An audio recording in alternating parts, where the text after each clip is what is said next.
नमस्कार साथियों, MP TET परीक्षा की तैयारी के लिए जुड़िए हमारे चैनल से। हमारे चैनल पर प्रतिदिन आपको सभी विषयों की बताया जाएगा। हिंदी, इंग्लिश, संस्कृत, गणित, वर्ग 2 और 3 जिस भी विषय की तैयारी करनी है उसके लिए आप हमें कमेंट्स कर सकते हैं। आपकी हर रिक्वायरमेंट को पूरा किया जाएगा, तो जुड़िए हमारे चैनल। का अर्थ होता है क्रूर या हिंसक, और इसका विलोम शब्द मतलब एंटोनिम जेंटल होता है। तो यहाँ पर जेंटल पहला ऑप्शन राइट आंसर हो जाएगा। जेंटल मतलब सौम्य या दयालु होता है। अन्य विकल्पों की बात करें तो इनह्यूमन यहाँ पर दिया गया है, अमानवीय। क्रूअल मतलब क्रूर। बार्बरस मतलब बर्बर। ठीक है, तो यहाँ पर पहला ऑप्शन जेंटल आपका राइट आंसर हो जाएगा। अगला प्रश्न है, choose the synonym of the given word deceptive. Deceptive का यहाँ पर साइनोनिम आपको बताना है, मतलब पर्यायवाची शब्द आपको बताना है। डिसेप्टिव का अर्थ क्या होता है? इसका अर्थ होता है भ्रामक या कपटी होना।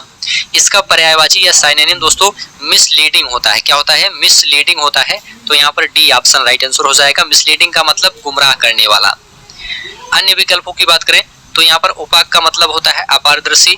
ऑनेस्ट का मतलब होता है ईमानदार। ट्रांसपेरेंट का मतलब होता है पारदर्शी। चलिए, give one word for the given definition.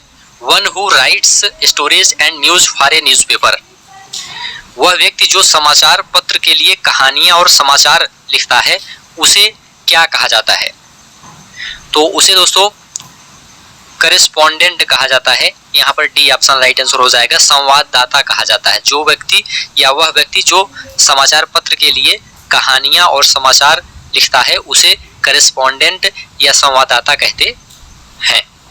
ठीक है, चलिए यहाँ पर डी ऑप्शन आपका राइट आंसर हो जाएगा। Select the most appropriate meaning of the given idiom a word of passage. A word of passage के लिए एक मोस्ट एप्रोप्रिएट मीनिंग यहाँ पर सिलेक्ट करना है। देखिए दोस्तों, ए वर्ड ऑफ पैसेज मुहावरे का अर्थ होता है एक ऐसा व्यक्ति जो लगातार यात्रा करता रहता है या एक जगह नहीं टिकता है, घुमक्कड़ी होता है। तो यहाँ पर सही अर्थ क्या हो जाएगा? A person who travels widely. यहाँ पर a person who travels widely आपका राइट आंसर हो जाएगा, सी ऑप्शन।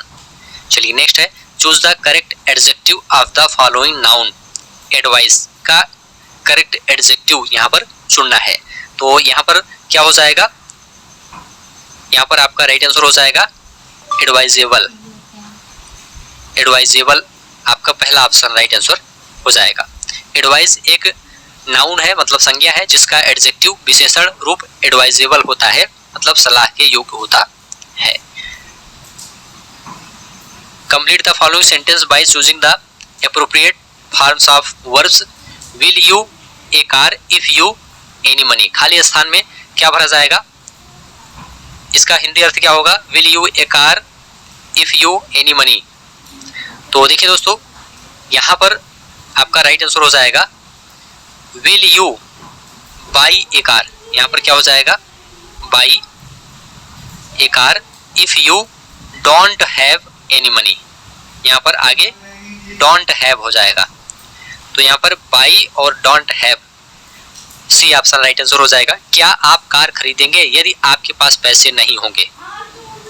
ठीक है, यह दोस्तों फर्स्ट कंडीशनल सेंटेंस है। इसमें इफ वाले भाग सबऑर्डिनेट क्लास में प्रेजेंट सिंपल डोंट या हैव, और मुख्य भाग मेन क्लास में फ्यूचर सिंपल विल यू या बाई का प्रयोग होता है। तो यहाँ पर सी ऑप्शन आपका राइट आंसर हो जाएगा। Complete the following sentence by choosing the appropriate forms of verbs. If the result of the admission test today the see a telegram. खाली स्थान में क्या भरा जाएगा? देखिए दोस्तों, if the result of the admission test is announced, यहाँ पर इज अनाउंस्ड भरा जाएगा। आगे C will send a telegram, C option right answer हो जाएगा। यदि प्रवेश परीक्षा का परिणाम आज घोषित होता है तो वह टेलीग्राम भेजेगी। यह भी दोस्तों फर्स्ट कंडीशनल है। इफ क्लास पैसिव वॉइस में है इसलिए यहाँ प्रेजेंट सिंपल पैसिव इज या अनाउंस्ड आएगा, और अगले भाग में फ्यूचर सिंपल विल या सेंड का नियम लागू होगा। Complete the following sentence by choosing the appropriate verb forms. Mister Indrajit Gupta that he truth to those people. तो खाली स्थान में यहाँ पर क्या भरा जाएगा? Mister Indrajit Gupta claimed that he spoke to those people। यहाँ पर बी ऑप्शन राइट आंसर हो जाएगा। श्री इंद्रजीत गुप्ता ने दावा किया कि उन्होंने उन लोगों से सच बोला था। देखिए दोस्तों, सीक्वेंस ऑफ टेंस के अनुसार यदि मुख्य clause main clause past tense में है, जैसे क्लेम्ड, तो आश्रित क्लास सबऑर्डिनेट क्लास भी पास्ट टेंस में ही होगा, मतलब स्पोक ही होगा। तो यहाँ पर बी ऑप्शन आपका राइट आंसर हो जाएगा। अगला प्रश्न है point out the correct sentence of the following. यहाँ पर करेक्ट सेंटेंस आपको बताना है। देखिए दोस्तों, the committee were divided in their decision, B option right answer हो जाएगा। समिति अपने निर्णय में विभाजित थी। कमेटी दोस्तों एक कलेक्टिव नाउन है। जब इसके सदस्यों में मतभेद हो या वे अलग अलग काम कर रहे हो तो इसे प्लूरल मतलब बहुवचन माना जाता है। और इसके साथ प्लूरल वर्ब वेयर यहाँ पर है ना, वेयर और प्लूरल प्रोनाउन डियर का प्रयोग यहाँ पर किया जाता है। तो यहाँ पर बी ऑप्शन बिल्कुल सही है, तो इसलिए बी ऑप्शन आपका राइट आंसर हो जाएगा। अन्य सभी में व्याकरण की गलतियां हैं। Choose the correct synonym of the word exile. Exile का सिनोनिम आपको यहाँ पर बताना है, तो क्या हो जाएगा? बेनिशमेंट हो जाएगा, बी ऑप्शन। यहाँ पर एक्सिल का अर्थ देश निकाला या वनवास होता है, इसका सही पर्यायवाची बेनिशमेंट होगा, निर्वासन होगा। Choose the correct word from the words given below. We heard of trumpets, खाली स्थान में क्या भरा जाएगा? यहाँ पर we heard peal of trumpets हो जाएगा। पील का अर्थ क्या होता है? इसका अर्थ होता है ध्वनि का जोरदार गूंजना या गड़गड़ाहट। तो यहाँ पर पहला ऑप्शन राइट आंसर हो जाएगा। अगला प्रश्न है the quality of mercy is not strained. The quality of mercy is not strained, it drops as the gentle rain from heaven. Point out the figure of speech in the above lines. तो figure of speech यहाँ पर बताना है, ऊपर जो line लिखा गया है। इसका अर्थ है दया का गुण जबरदस्ती पैदा नहीं किया जाता, यह स्वर्ग से गिरने वाली कोमल बारिश की तरह टपकता है। देखिए दोस्तों, जब दो अलग अलग चीजों की तुलना के लिए एस या लाइक शब्द का प्रयोग किया जाता है तो वहां उपमा अलंकार होता है। यहाँ पर दया की तुलना एस द जेंटल रेन कहकर बारिश से की गई है। तो यहाँ पर पहला ऑप्शन आपका राइट आंसर हो जाएगा। चलिए नेक्स्ट है fill the appropriate set of words in the given sentence।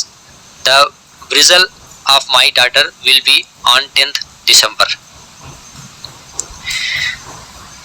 खाली स्थान में क्या भरा जाएगा आपको यह बताना है। देखिए दोस्तों, मेरी बेटी का विवाह समारोह ब्रिजल सेरेमनी 10 दिसंबर को संपन्न किया जाएगा। तो यहाँ पर सेरेमनी परफॉर्म्ड आपका राइट आंसर हो जाएगा। The bridal ceremony of my daughter will be performed on 10th December. यहाँ पर सी ऑप्शन आपका राइट आंसर हो जाएगा। Fill in the blanks with the correct preposition. She went the park a walk. यहाँ पर खाली स्थान में क्या भरा जाएगा? वह टहलने के लिए पार्क गई। देखिए यहाँ पर वेंट के बाद आ जाएगा आपका to. Went to the park, आगे ए वॉक है तो यहाँ पर फार हो जाएगा। यहाँ पर फार हो जाएगा, तो टू और for. Went to the park for a walk, वह टहलने के लिए पार्क गई।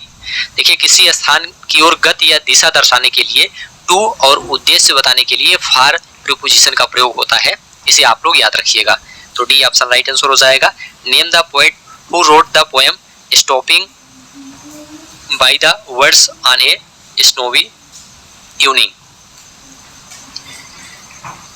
यहाँ पर पोएट का नाम आपको बताना है। Name the poet who wrote the poem. तो देखिए दोस्तों, stopping by woods on a snowy evening प्रसिद्ध कविता के कवि का नाम है रॉबर्ट फ्रॉस्ट। क्या है? Robert Frost.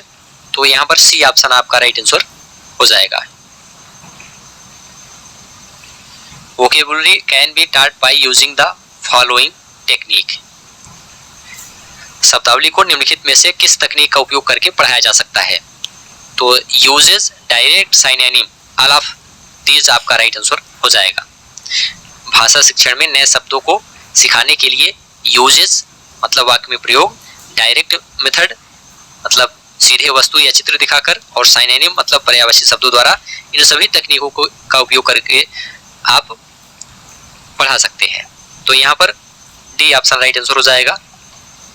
Who said reading makes a full man, writing an exact man and conference A ready man. देखिए दोस्तों, अध्ययन या पठन मनुष्य को पूर्ण बनाता है, लेखन उसे सटीक बनाता है, और परिचर्चा मतलब कॉन्फ्रेंस उसे तत्पर बनाती है। यह कथन किसका है? तो यह कथन दोस्तों फ्रांसिस बेकन का है। तो यहाँ पर बी ऑप्शन राइट आंसर हो जाएगा, फ्रांसिस बेकन। यह अंग्रेजी के प्रसिद्ध निबंधकार हैं फ्रांसिस बेकन। तो यहाँ पर बी ऑप्शन आपका राइट आंसर हो जाएगा। Which one is regarded as the best style of writing? लेखन की किस शैली को सबसे अच्छा माना जाता है? तो यहाँ पर वर्टिकल शैली को, वर्टिकल आपका राइट आंसर हो जाएगा। यहाँ पर पहला ऑप्शन राइट आंसर हो जाएगा। लिखते समय अक्षरों का सीधा खड़ा होना यानी वर्टिकल स्टाइल 90 डिग्री पर सबसे उत्तम, स्पष्ट और आसानी से पढ़ने माना जाता है। तो पहला ऑप्शन राइट आंसर हो जाएगा। Structural grammar emphasize, structural grammar emphasize संरचनात्मक व्याकरण किस पर जोर देता है, या स्ट्रक्चरल ग्रामर किस पर जोर देता है?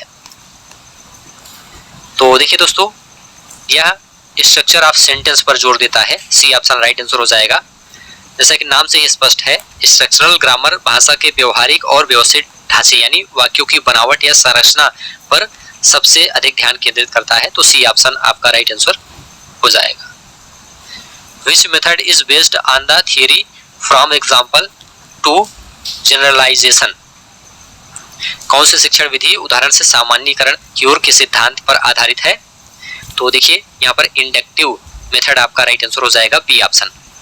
इंडक्टिव मेथड आगमन विधि में छात्रों के सामने पहले कई सारे विशेष उदाहरण रखे जाते हैं, फिर उनकी मदद से एक सामान्य नियम निकाला जाता है। इसके विपरीत दोस्तों डिडक्टिव मेथड जो है, इसमें पहले नियम बताया जाता है, फिर उदाहरण बताया जाता है।